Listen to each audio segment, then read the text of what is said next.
Hi, I'm Amber, and I'm here with your digital learning team tip around bookmarks. Let's get started by creating a bookmark. A bookmark is simply a website that you've saved.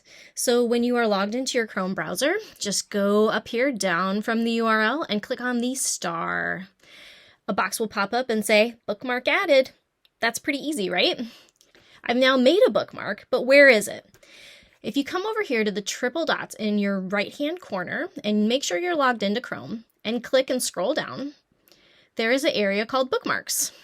Quick tip for you is when you're in the bookmark area, click on Show Bookmarks bar, and that will automatically populate a bar underneath your Omnibox that shows visually all of the bookmarks that you've saved. Fantastic! But wait a minute, this is a little crazy. Can I get this organized? The answer is you bet. Let's go back to that triple dots and go down here to Bookmarks again, and then go to the magical place of Bookmark Manager. It's going to open up a new window, and this gives you the opportunity to reorganize and create folders for your bookmarks. You can do that by clicking on the triple dots in the white on your Bookmark Manager and coming down to Add New Folder. Folders are a great way to create a population of websites around a topic that you can then, instead of having them all be viewable in your bookmark bar, you can just have them accessible through a folder.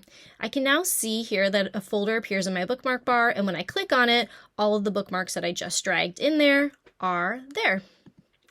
A couple of other things to think about is sometimes websites have really long names that take up a lot of real estate on my bookmark bar. So if I go over here to the triple dots and click on Edit, I can actually give that website a nickname. And just the nickname shows up.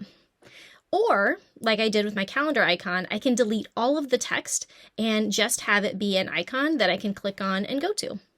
Want to know more? Contact your Grantwood AEA digital learning consultant or check the links in the video notes.